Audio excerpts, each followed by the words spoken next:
Germany આધારિત લેચરલ GmbH precision spray ટેકનોલોજીમાં વિશ્વના અગ્રણી ઉત્પાદકોમાંની એક છે, જે 147 વર્ષનો વારસો ધરાવે છે.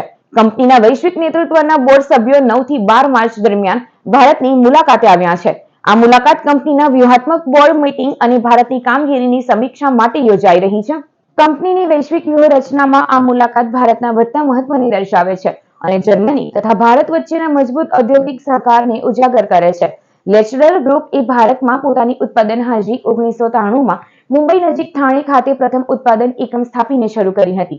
દાયકાઓ દરમિયાન કંપનીએ નોંધપાત્ર વિસ્તરણ કર્યું છે અને તાજેતરમાં ગુજરાતના ભરૂચ નજીક દહેજ ખાતે ત્રીજી મેન્યુફેક્ચરિંગ સુવિધા શરૂ કરી છે, જેના કારણે દેશી તેમજ આંતરરાષ્ટ્રીય બજારોની સેવા આપવા તેની ક્ષમતા વધુ મજબૂત બની છે.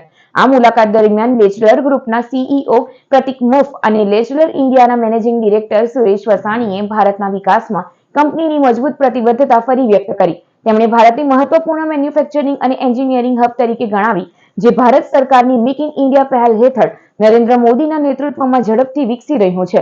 આજે લેચરલ ઇન્ડિયા અદ્યતન સ્પ્રે સિસ્ટમનું ઉત્પાદન કરે છે અને પ્રિસિઝન એન્જિનિયરિંગ ઉત્પાદનોનો યુરોપિયન યુનિયન તેમજ યુનાઇટેડ સ્ટેટ્સ જેવા બજારોમાં નિકાસ કરે છે, જે ભારતને વૈશ્વિક મેન્યુફેક્ચરિંગ સપ્લાય ચેઇનમાં વધુ મહત્વપૂર્ણ બનાવે છે. કંપનીને ઉદ્યોગ ક્ષેત્રે અનેક સન્માનો પણ પ્રાપ્ત થયા છે. ટાટા સ્ટીલ દ્વારા તેને સૌથી નવીન સપ્લાયર પાર્ટનર તરીકે સન્માનિત કરવામાં આવી છે અને ભારતીય ઔદ્યોગિક ક્ષેત્રમાં ટેકનોલોજીકલ યોગદાન માટે ભારત હેવી ઇલેક્ટ્રિકલ્સ લિમિટેડ તરફથી પણ માન્યતા મળી છે. મેન્યુફેક્ચરિંગ ક્ષેત્રમાં ઉત્તમતા ઉપરાંત લેચરલ ઇન્ડિયા સામાજિક વિકાસ માટે પણ પ્રતિબદ્ધ છે. કોર્પોરેટ સોશિયલ રિસ્પોન્સિબિલિટી CSR હેઠળ કંપની દહેજ ખાતે વંચિત બાળકો માટેની પ્રાથમિક શાળાઓની સહાય કરે છે અને થાણે નજીક વૃદ્ધાશ્રમોને સહયોગ આપે છે. તાજેતરમાં આગળ વધી રહેલા યુરોપિયન યુનિયન ભારત વેપાર સહકારને ધ્યાનમાં રાખીને લેચરલ ગ્રુપ બંને પ્રદેશો વચ્ચે વધુ ગાઢ સહકારની સંભાવનાઓ જોઈ રહ્યું છે.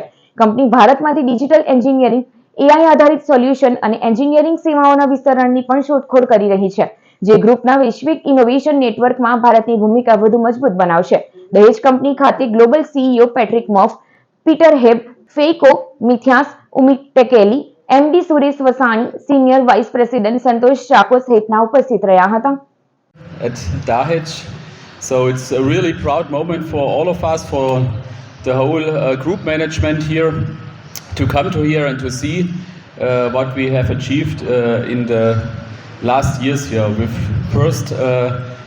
our first step, batch 1, now sitting in the engine here, and it's already fully loaded. And everything was on time, yeah. So I have to first of all thank local authorities for their great support that we could have the opportunity to build such a nice state-of-the-art facility here in Dahej, Gujarat.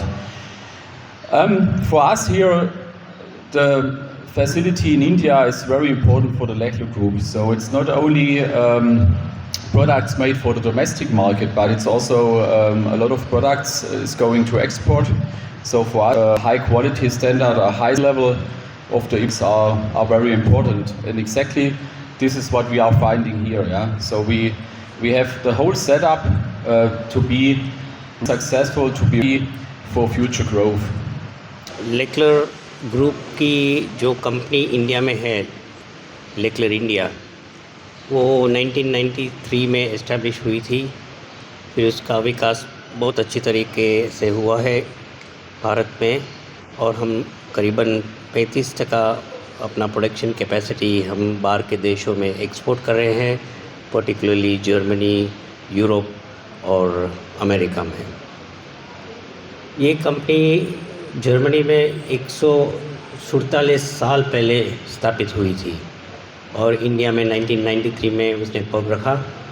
पहली factory थाने महाराष्ट्र में है, और फिर दहेज में उनका पहला factory outside Maharashtra दहेज में अपने गवर्नमेंट का मेक इन इंडिया इनिशिएटिव में, मोदी साहब का इनिशिएटिव से पहला फैक्ट्री गुजरात में दहेज में डाला in 2020.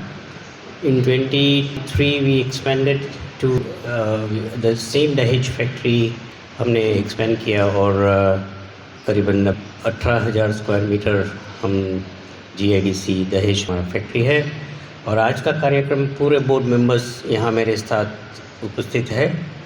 और इसका मेन उद्देश्य है कि हम और इधर एक्सपेंशन करने का निर्णय लिया है आज। और ये बहुत बड़ा संकेत है कि इतना भारत ले रहा है, स्थानीय लोगों को भी इसमें बहुत लाभ होगा।